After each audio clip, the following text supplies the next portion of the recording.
Hello, everyone, once again.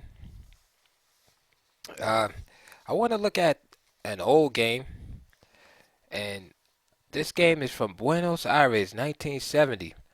The white player is Bobby Fischer, and the player with the black pieces was a very strong grandmaster Oscar Panno.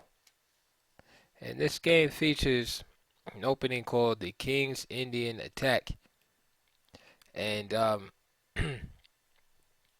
King's Indian Attack is basically a reverse King's Indian. And what I like about it is that the King's Indian attack is a good opening to have as a secondary opening, a backup opening in your repertoire. We all know that most of us don't have the time, and I'm talking about 6 to 8 hours a day, to prepare a proper opening repertoire for all the responses that are possible for the white and black pieces. So what happens to most of us is we might have a strong response, say against the French defense, and we feel comfortable in those positions where after we play e4, black plays e6, but then we don't do good against the Sicilian because we don't have enough time to prepare for the labyrinth of variations, or we're good in the Sicilian but we do badly against the Caro-Kann. So the King's Indian attack is a good opening to have in your repertoire while you're trying to work on, like say, other openings that you might be deficient in. The King's Indian attack is more like a system that you can play pretty much against anything. And this is a good example. Bobby Fischer uh, played it, and when he didn't want to play a mainline Sicilian, he would play the King's Indian attack. So enjoy this game. It's definitely a classic. So the game started out e4, c5, knight f3, e6. And the old name for this was the Paulsen variation, named after the chess player Louis Paulsen. Now, this is a perfect example here. Now, what if you might, be prepared against d6, and then you go into your main lines and you feel comfortable, but you might not be prepared against e6. So you can play King's Indian attack. So there's d3, and the idea is real simple. Is that after d5, then you have a pawn to replace on e4 if there's an exchange here. Knight c6, g3, there's your Indian attack, g6. And if you notice, there's great flexibility available on both sides. So this is an ideal setup for a player who's not really prepared. The white pieces, you can kind of just play this setup against anything and just castle. Alright, so castle, right? Knight g7 looks harmless enough. And then Fischer plays rook e1. One of the major alternatives here is c3. The idea is we see many openings to set up a full pawn center with d4. But Fischer opts for rook e1, d6, and now he plays c3. Game continued, castle from Panno, and now Fischer decided to play d4. So c takes d4, c takes d4, and Panno strikes in the center with d5. I don't think that move was too bad. Another alternative was queen b6, putting more pressure on the square first. But then d5, and then the game could have went d4, knight to d4, which I regard as oh, about equal. It's a different game there.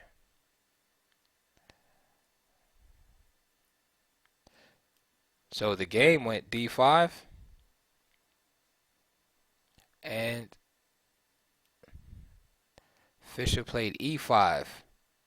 And notice he didn't gain any tempo or anything when he pushed that pawn.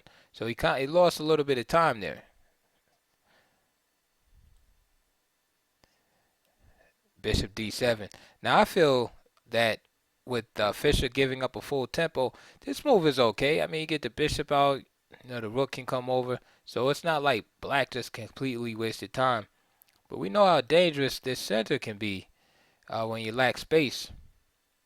Perhaps the vigorous counterattack on the center was called for, because it's really hard for white to maintain this to f6.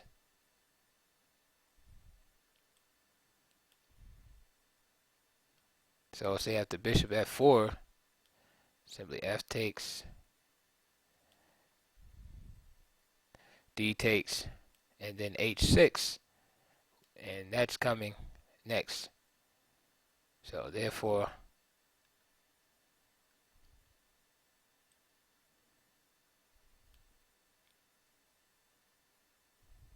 say after knight c3, knight f5, and black has a dynamic game with this open file, because yes, white still has his space advantage, but black has some counter chances and good placement for his pieces. And now you bring the bishop here and rook here. Now if we go back to the actual game continuation after bishop d7, that's a move that black can do anytime. So he should have tried to get something a little more active. So Bobby played knight c3, rook c8, bishop f4. Nothing really fantastic going on. Game is equal. Knight a5. Why knight a5? This square is targeted for occupation from this knight. And notice right now that b3 is not really happening because this knight would then be captured. So after knight a5, rook ac1. And now this is protected, and now this move can be played to keep control of the c4 square. So b5, and Bobby plays what I think is a real common sense move, is simply b3. Just to keep. Now this knight looks dubious. Unemployment is is on the in the future for that knight. Now that knight has to find something else to do. And besides keeping the knight or any piece of black for that matter off of c4, he also can bring the queen up here now and not have to worry about the queen being harassed by knight c4. So he can line up these two pieces, and if he wants, try to exchange this bishop off here, and weaken these dark squares. Okay, so b4 was played. Fischer played the move knight e2.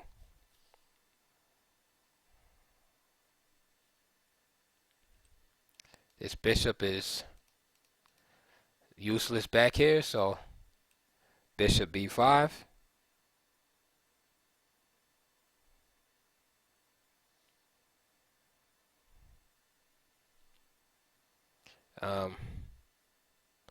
After bishop b5, simply queen d2 was played, and Panno made knight a to c6, which looks like a respectable move because, like I said, the knight has to get back in the game somehow. Only thing is though is it's still like kind of like a waste of tempo, and I don't think that Panno really thought he was any in any danger here, which is one of the things I like about this game. It's like white's simple setup and approach seem to rock him to sleep, rock him to sleep a little bit. He probably thought he was headed, for a simple draw. So all of a sudden, Bobby Fischer plays G4. What? So he takes this square away from this knight.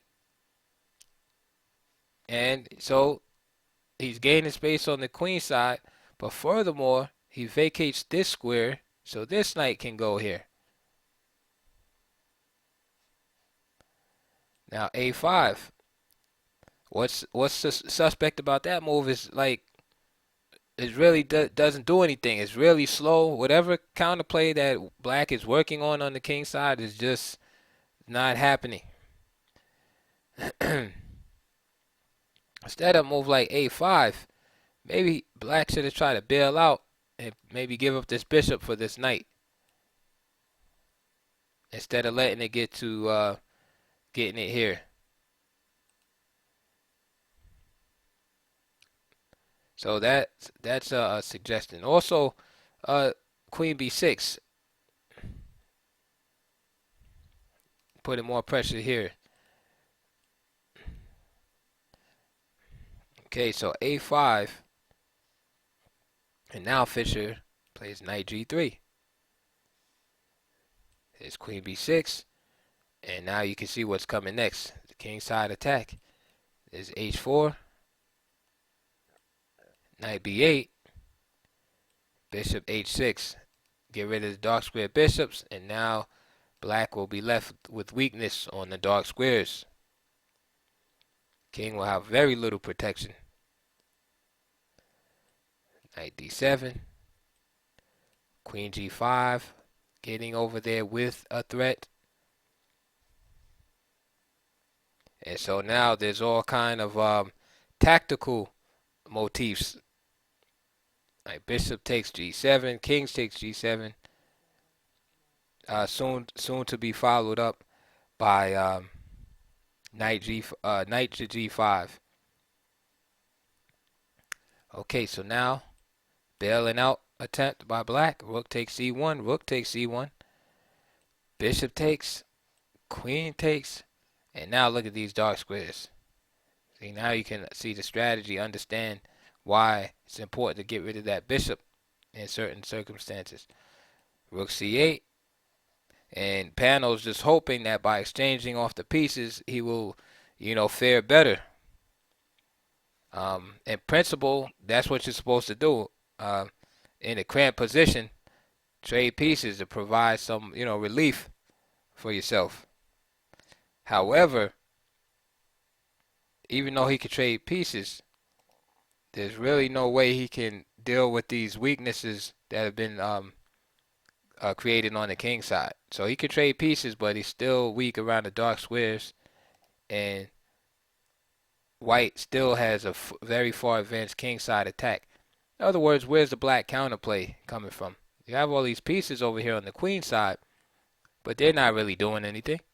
Like, what are these knights doing? What is this bishop doing? It's on a diagonal. There's nothing there. The queen needs help attacking that pawn. It's just all too slow. So Fischer plays rook takes C8. Knight takes C8. So now this knight is even worse back on C8 than it was on E7.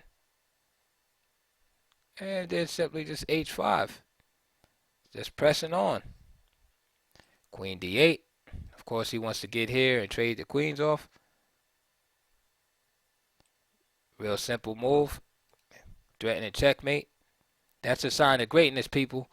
You see how simple the game looks? This game looks so simple by Fischer that you think you can play like that. You say, oh, I can do it. That's easy. Like Knight G5 is just threatening mate. It's just the genius is building up to these positions. It's getting these grandmasters actually this vulnerable. That's what's amazing. That's the amazing part. Once you get to the, basically where it's white to move and win, then everybody can do it. It's actually you getting there. Like, how do you get there? Fischer was awesome. He just made it look, like it was nothing. So after knight g5, now this is really only defense. So knight f8, right, guarding this square. Of course, Fischer seeing the defense. He wasn't making like a novice move, just one move attack. The idea is to force the black knight to f8. See, now the knight is occupying this square, so now this queen can't get over there. You see, because the queen would love to be on f8 and force this guy to trade or move away. So he forces the knight to go to f8, and that weakens black's defense. Now, check out this next move from Fischer. This is sick. This move is sick. Bishop f4. Accuracy, just strong. Why is this move so strong? Because this whole attack is based on the weakness of the dark squares. If this piece is taken, this knight will go here, and there will be nothing that black can do short of giving up a whole bunch of material to stop that knight from coming into f6, finishing off the queen. So of course, Panno, strong grandmaster, he plays queen e7. So I'll just show you real quick. If d takes e4, this knight takes e4, and say queen e7, knight f6 check, king h8, and then just knight g takes h7. Then no defense. This knight goes here, then this queen will checkmate.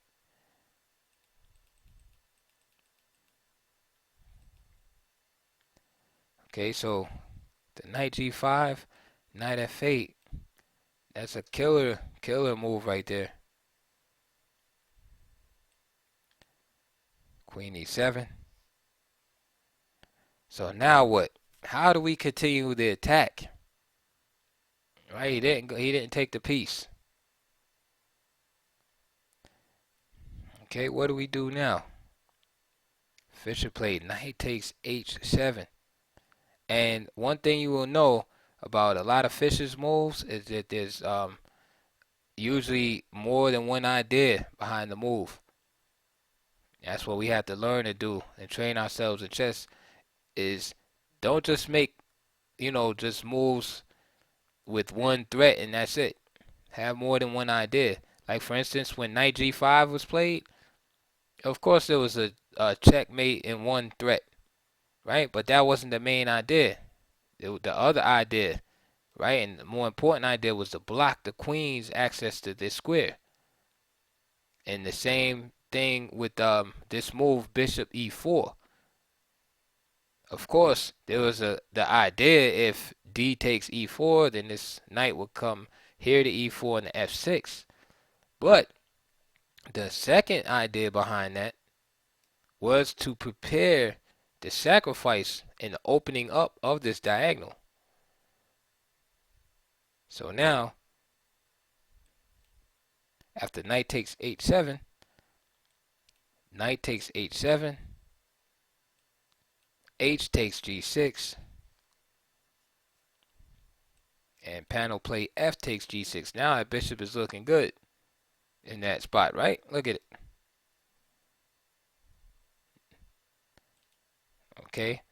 Now, let's say if he didn't play f takes g6 and he tried to do, say, like just move the knight, for instance, because the knight is, the knight is attacked. So let's say you just try to go there, right? Because there's no mate, right? Well, just simply g7.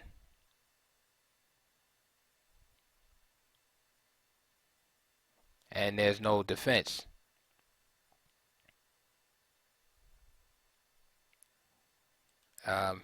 Now if he takes, So if he does that, D takes. Then, of course, queen takes h7. um, so after h takes g6, f takes g6. And now the bishop comes in gloriously. Bishop takes g6. Panno plays knight g5. Now, if he tried to play bishop e8, nice continuation here by Fischer would be bishop takes h7, queen takes h7, and then we see this pawn is vulnerable along with that knight. Unprotected pieces and pawns. Remember that. And then just picking up this guy. And the queen b1, king g2. And white would be winning. And the queen and knight are deadly together. So that's why bishop to e8 is out. Okay, so knight g5 was played to avoid that continuation.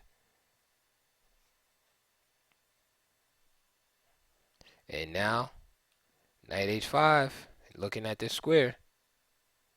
Knight f3, king g2, knight h4, king g3, knight takes g6, and knight f6 check. Instead of just grabbing the piece, knight f6 check first. And look at all of these squares are cut off. So this is the only choice. Notice how the knight has control of that escape square.